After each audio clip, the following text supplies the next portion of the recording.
Hi guys, it's June and it has been a beautiful month, but at the same time things are changing. Things are a little bit chaotic and a little bit overwhelming, but some things are thriving and some things are flopping. So let's get into the garden tour for this month and see all of the things that have started to change.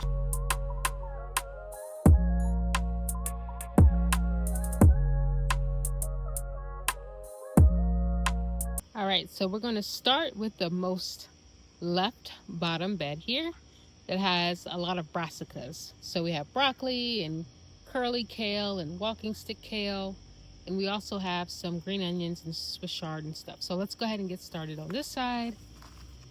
If you haven't seen the broccoli video, go ahead and check it out. I'll make sure it's pinned on the top of this video, but we went ahead and harvested the broccoli. If you want to see the broccoli harvest, you can check it out on my Facebook page, Lex in the Garden. But we harvested the broccoli and now we're starting to get side shoots. So this is where we harvested the broccoli and you can see the side shoots are starting to pop up. Same here. Harvested the broccoli there, side shoots are starting to pop up. So it allows you to get more of a harvest from your broccoli. So we're going to take advantage of that and harvest these side shoots, especially since it seems like the bugs have died down. So no worms. Spoiler alert in the other video. But here's one broccoli that I still have to harvest. We sprayed these with DE and neem oil. But I think really just the life cycle of the bugs, they've just disappeared at this point. But lots of little side shoots that we'll be dining on. And in between here, we have carrots that are popping up. Because these are spaced 18 inches apart, we have enough room in between to plant other things. So I've planted some carrot seeds here, as you can see. They're popping up in between the broccoli plants. And once this broccoli is harvested, we'll plant probably some Chinese cabbages like bok choy or choy. When you're planning out your garden design, I strongly suggest that you do not make your beds longer than 4 feet wide. And if you can tell with this broccoli bed here in this garden that it's about 5 to 5.5 feet wide, and it's a little bit hard for me to reach into the middle to grab what I need without stepping on like the carrots per se. So I would suggest 4 feet wide. That way you can grab the plants from either side and you don't have to worry about trying to strategize like me. So what I'm going to do is plant some black-eyed Susans in the middle of the bed to divide up the space. That way it's easier to reach on either side of the bed to harvest vegetables. So I plan on planting the choy on one side and the tattoy on the other side, and we'll see how that works. But in the middle, we'll divide it with the black-eyed Susan. That way the reach is much smaller compared to what it is now.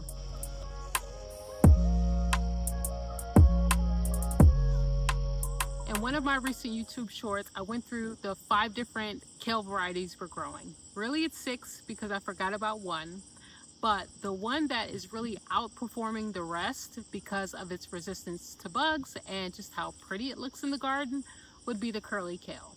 And I must admit that we're not really that excited about curly kale because this is kind of like the kale that you buy in the grocery store.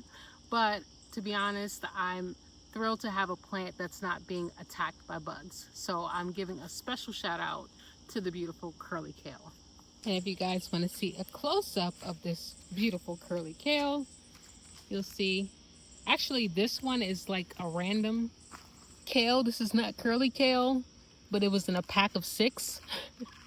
So I don't know what kind of kale this is, but it looks beautiful amongst the curly kale. So you guys can see we are probably going to do some kale chips or something with this because we have so many different varieties, and I know this one is good for kale chips.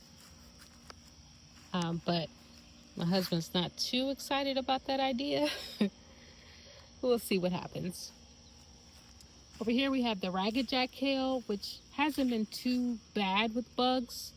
Next year we'll probably do row covers for the brassicas. I've gotten plenty of advice about using row covers to help with the the caterpillars and the worms. So we'll try that to see if that helps. And on this side we have the walking stick kale. And this kale gets really tall and really big. And I heard that the flavor is similar to collard greens, which I love. So we'll see how tall this gets. I have it in a shady environment so that once it gets warm, hopefully it doesn't perform too badly. Hi, Baxter. Okay, he's ignoring us. On this side, I have some beets popping up that I forgot I put here, and also some calendula flowers that haven't started to flower yet. You guys can see the beets, and I have a random red cabbage here, and also some radishes, which you'll see more of on the other side. On this side, we have some strawberries. This is the Quinault variety, and I would say we got 50% of the harvest this year.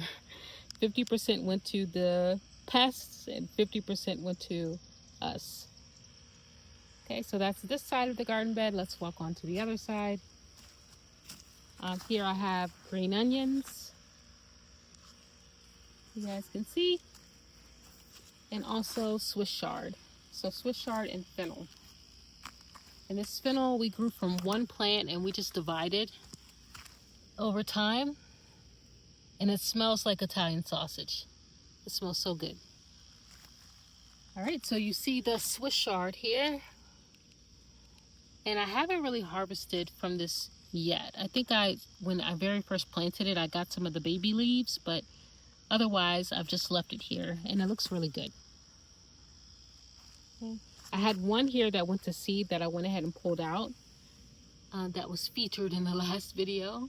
And we have another special shout out. So let's give a special shout out to this toy choy here.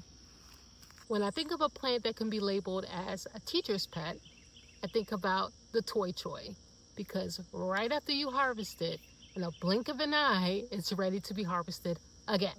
It is literally ready to be harvested every 3 to 4 days.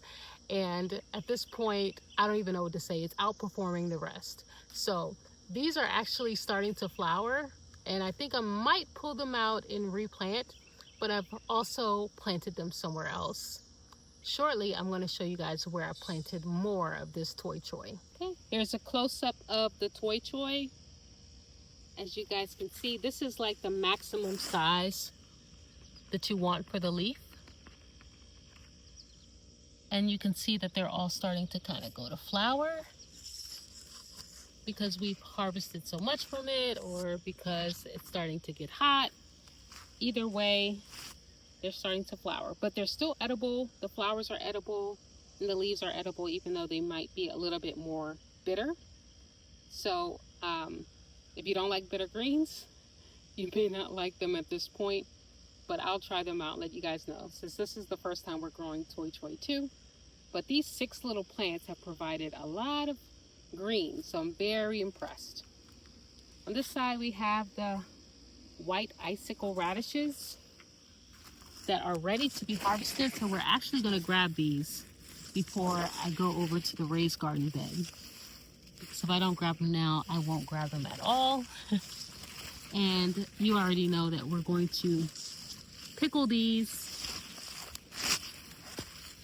You already know that we're going to pickle these and also use them in salads. We actually used a couple in salads last night. So this is going to be removed, and I might replace this with like a tomatillo, since they like hot and they like being in the shade a little bit too. So this is a nice space for tomatillos.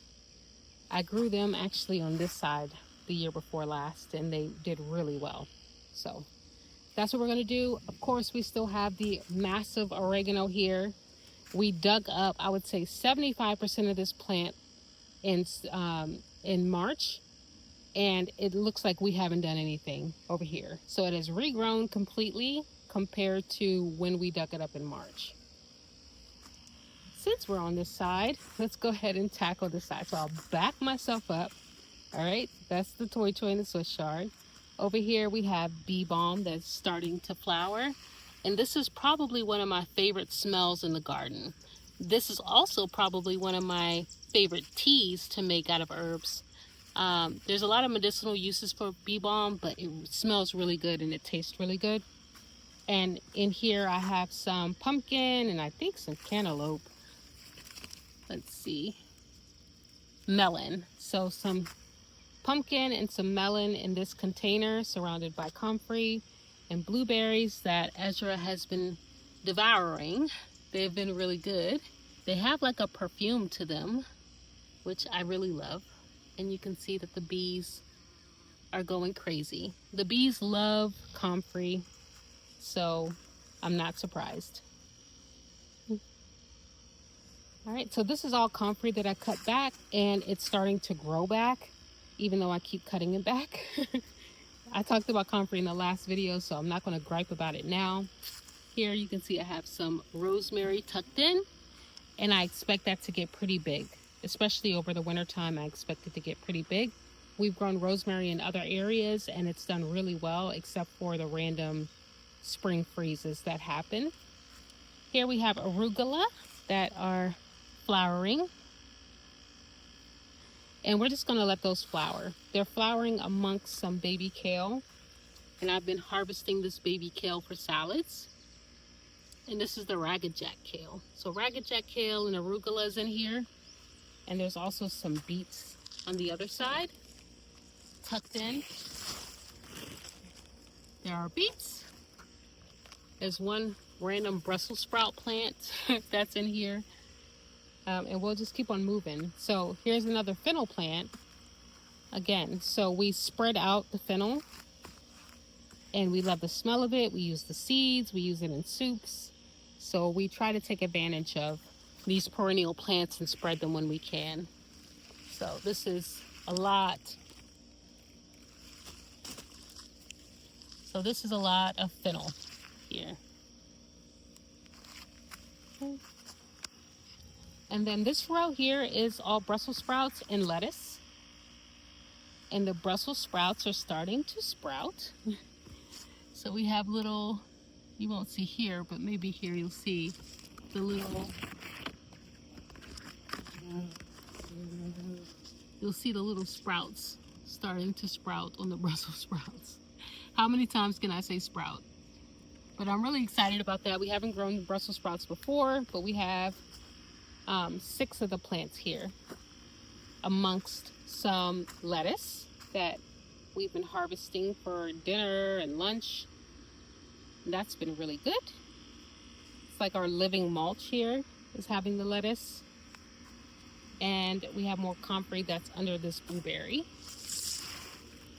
And again, Ezra has been demolishing the blueberries, because even though there's only a few blueberries on each plant each day, because we have about 9 or 10 blueberry bushes, it really does add up. So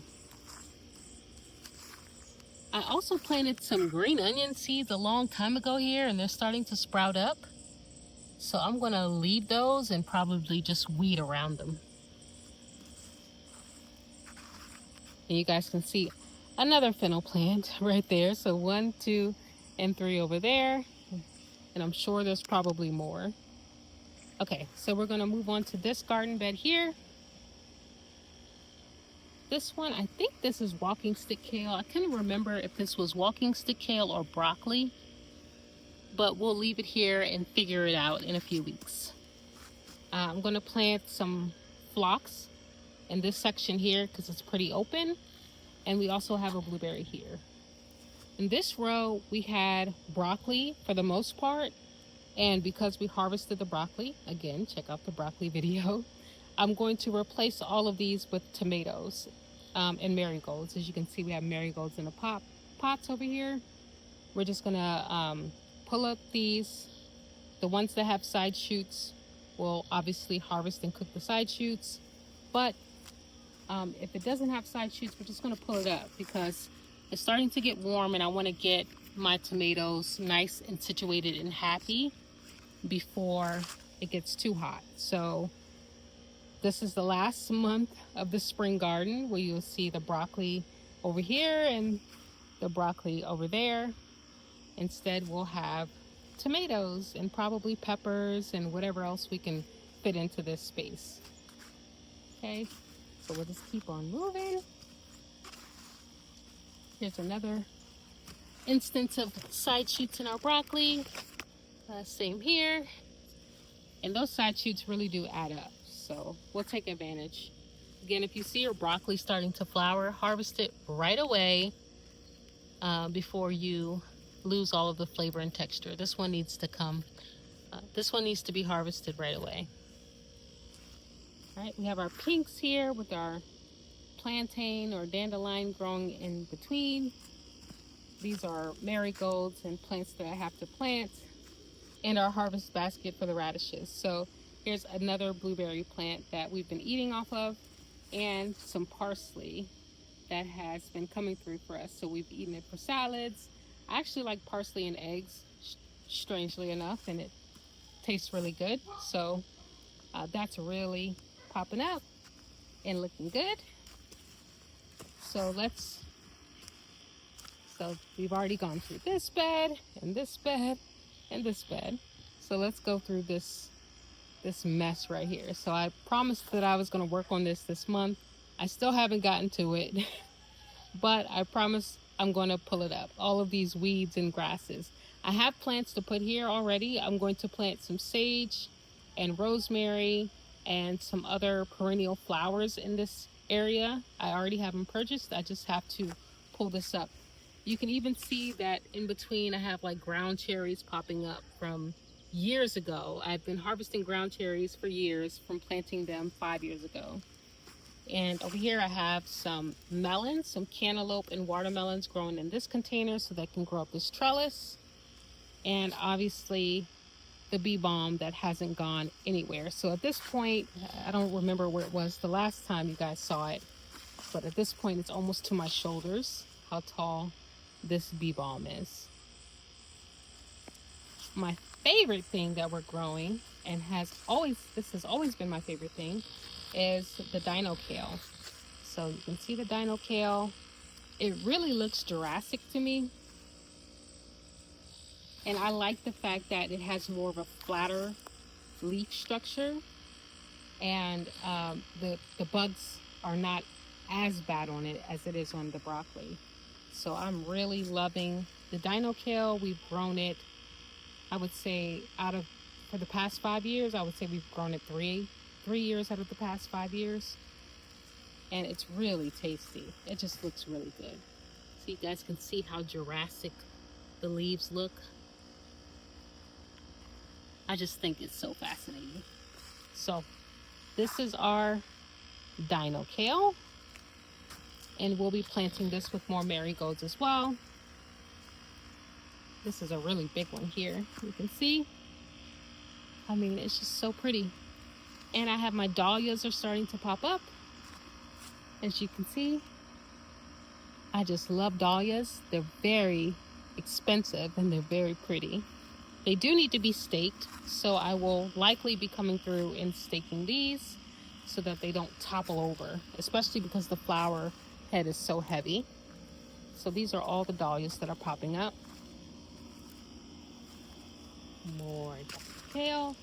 And this dino kale needs to be weeded because grass keeps popping up in between. But that is gardening life. Here's some dwarf Siberian kale. And we have more of that in the garden as well. But this is actually less bug damage than the ones we have on the other side of the garden. So I'm fairly happy with the kale that's on this side. Some cilantro, and then we have a red acre cabbage, which the bugs don't necessarily like red or purple cabbages so much. As you can see, it looks really healthy. So we'll let that continue going. And we have some Swiss chard on the back end of this and some beets. So here's the Swiss chard, and then the beets that we have here that are not ready yet, but you can see that they're starting to get there. Okay, and then we have our plants that we're going to be replacing our broccoli and stuff with.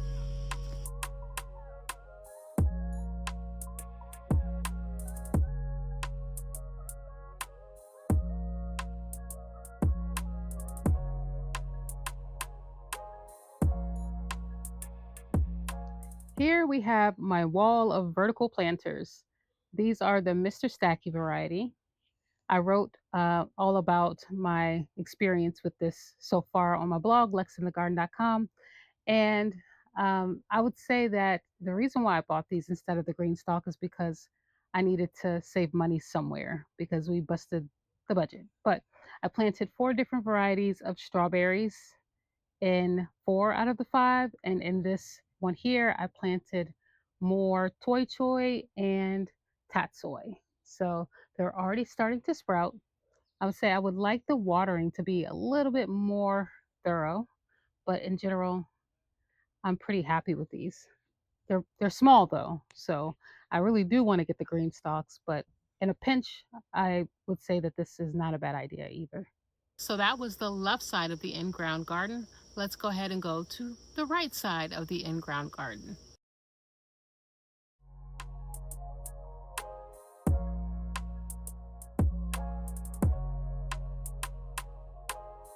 So we talked about this mojito mint. I mean, I don't even like mojitos, so I don't even know why I planted this in this in-ground garden. But as you can see, it is completely taken over, and I haven't had the strength or the time or the patience to tackle it at this moment. In this container, we have watermelons growing, but they look like they're really not doing as well as I'd like them to be doing. So I'm either going to pull them or just see how it goes, but I'm not 100% sure yet because they don't look that great. It could be that they're swamped in mint. You'll notice in the garden that the coriander, in the last video I called it cilantro, in this video I'm calling it coriander because it has started to flower and it's going to go to seed and it's going to give us coriander seeds. So I think around the world it's called coriander throughout its whole entire life cycle, but here in America we call it cilantro first. Either way, it's delicious at this point still. And once we get the coriander seeds, we make a lot of curry. So we will make the curry, we'll dry the coriander seeds and we'll use it in curries and other Asian dishes. The collards we harvested a couple of days ago and they're already starting to grow back. If you haven't checked out the collards harvest, it's on my Facebook page, Lex in the Garden. But we made a nice pot of southern collards with that and they were delicious. But you can see that it's already starting to grow back after a couple of days. I did have to spray these with some BT. I did neem oil. We did the most because they were getting attacked, but they are starting to look really good and they're starting to come back. So there are 12 collards plants here. In between I had radishes that we pulled up. Some of them looks like it probably got too hot and the roots didn't get big enough and they started to go to seed. So I'll probably pull these out. You can eat the flowers. I have in the past. I don't like the leaves because of the texture, but I think I'm just going to pull these out and plant something else. The comfrey is here. We're going to ignore it for now. In between, we also have the garlic. I don't know if this is doing good or not, to be honest with you. I'm just leaving it here because I don't need it. So let's just see how it goes. But there's definitely garlic in between these rows amongst the collards.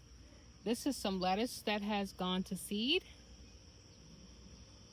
which I am perfectly okay with because I like when stuff just pops up out of nowhere. So I'm okay with that going to seed, the seeds dropping and growing new baby lettuce plants.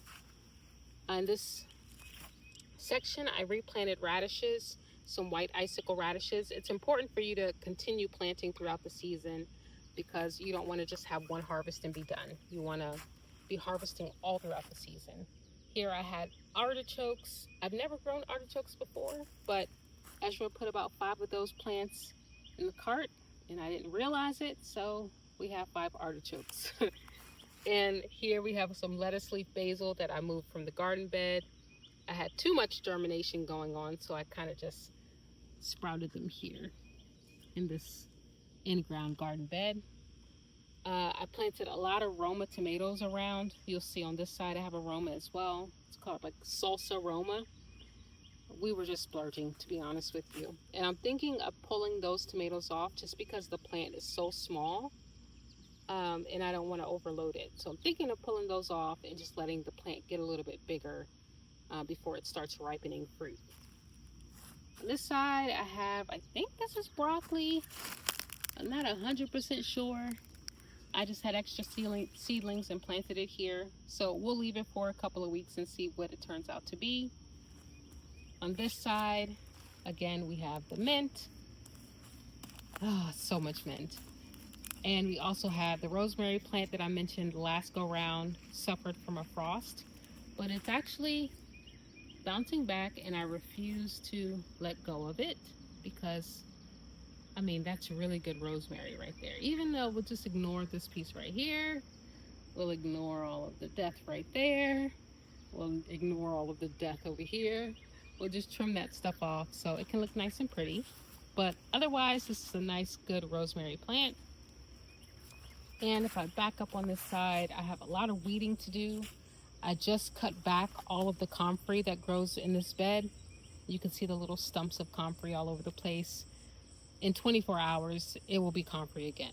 But what I'm going to do is I'm going to try to keep the comfrey down, and I want to plant some watermelon in this area because, again, the garden bed is really wide, much wider than it should be, and watermelons like to spread. So this is a nice lot of space for some melons, watermelons, cantaloupe, honeydew, or whatever to spread and take up this area. Even though I might be a little bit delusional right now because the comfrey is going to be back before we know it. On this side, I have some sage that has gone to seed. I probably should have trimmed this off, but it smells really good. Honestly, I don't really use sage that often unless it's like some sort of Christmas or Thanksgiving holiday. And I still have sage from last season, so I'm not really flipping out about it going to seed. So I'm okay with that.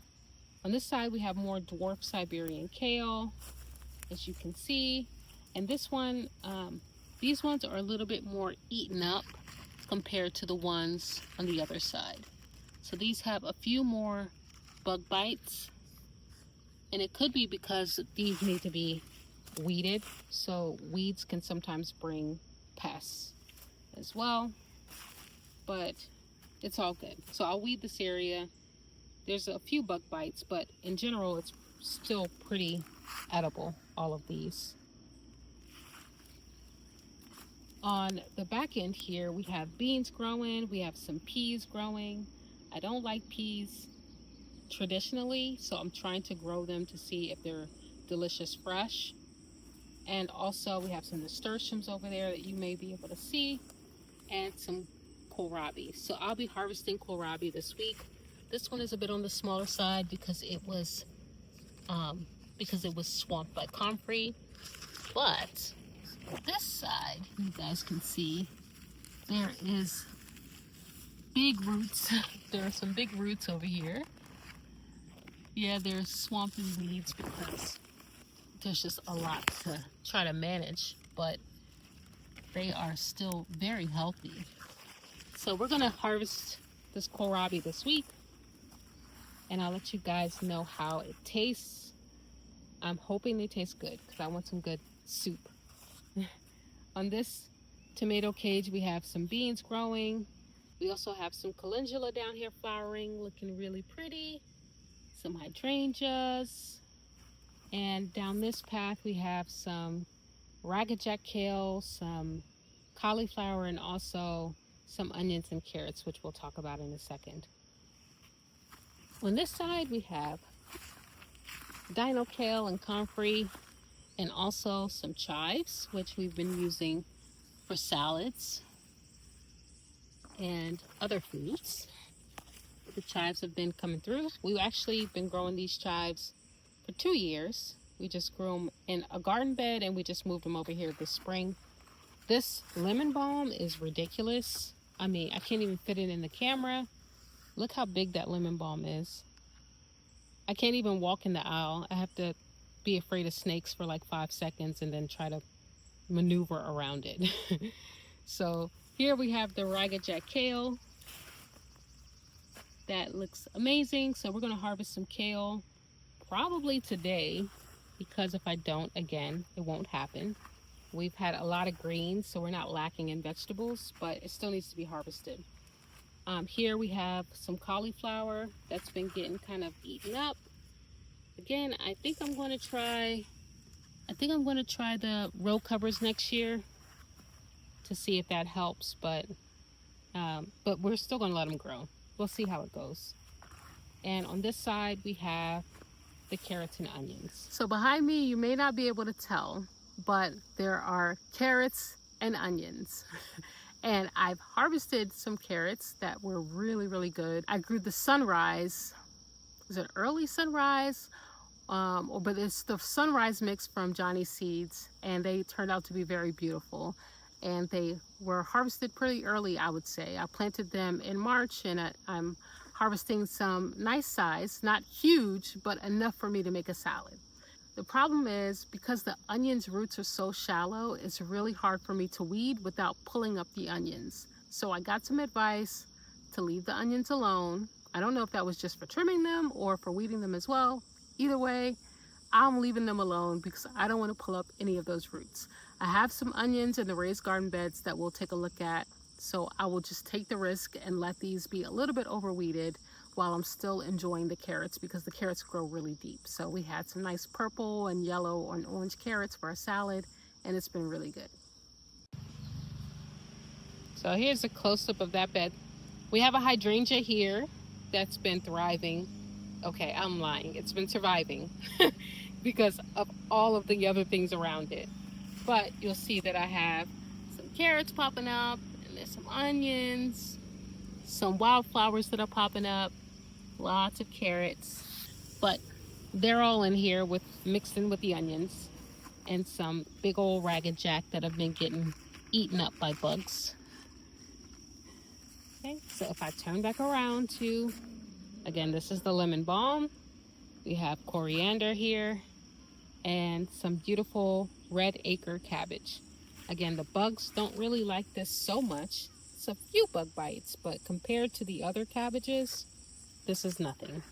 So I'm excited for the red acre cabbage. And we have some more ragged jack here. Again, getting a little bit up, or a lot of it bit up. But even with this getting bit up, we still have lots of greens for dinner. So nice cabbages, coriander, and I'm going to hope there's not a snake under this lemon balm and move on. So on this side, if you guys remember, there was a lot of spinach here. So we took out the spinach and planted some artichoke, the artichoke that Ezra put in the basket that I didn't know about. And I also moved a squash that was in the raised garden bed. I moved it over here. And this is one of the scalloped, Patterson scallop squash. So it's had a little bit of transplant shock, but it has actually bounced back pretty good. So I'm proud of it. On this side, we have some early Wakefield cabbage that is kind of getting bitten up a little bit. It's not too bad. As you can see, the outer leaves have definitely gotten bit up over here. How many times can I say bit up? The outer leaves have definitely gotten eaten by some bugs, but inside it doesn't look too bad. Same over here. So we got some bites on the outside, but on the inside, not too shabby. So yeah, I'm not going to be complaining about this. We have 1, 2, 3, 4, 5, 6, 7 early Wakefield cabbages. So we'll see how many we actually get to harvest in a couple of weeks. On the side, again, we have Roma tomatoes, like I pointed out on that side.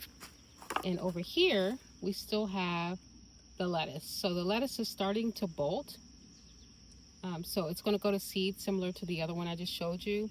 And that's fine because we have lettuce in other areas, which you've seen already. So what I'll do is I'll harvest what's left of this. I will pull it out and we'll plant this with something else. Likely it will be ground cherries or tomatillos because I have those just waiting around ready to be planted into a garden space. So this looks beautiful, but I think it's time to pull it out. And as you can see, there is coriander all up and down this bed here. Here we also have some beets that are starting to beet out. Some beets. With beets, we usually juice these. I haven't roasted them or anything yet because we don't really like beets like that. Or maybe we haven't tried homegrown beets roasted. We will try it, just at least for once, to say that we did. But we usually like them in juice. We will take apples and beets and we will juice them, and the juice is really good. Even with carrots, the juice is really good. So that's what we'll do with any of the beets we have planted, and we will try it in some sort of roasted dish at some point.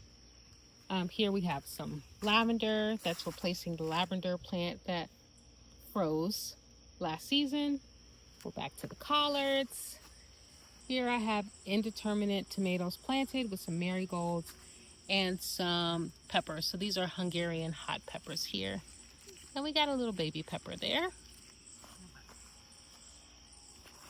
And in the midst of all this coriander, you would think there's nothing here. But if you guys remember in the last garden tour, I had kale planted in here, which has gotten tore up. So companion planting kale and coriander did not work for me. So I might have to try a different combination because, I mean, this kale is tore up. In between here, I also have some broccoli. I'm over here trying to move the kale to the side, or move the coriander to the side. As you can see, the broccoli got extremely tore up. So again, companion planting the coriander, the cilantro, and kale was not successful, I think, in my circumstances. We also have lots of beets throughout here that are growing.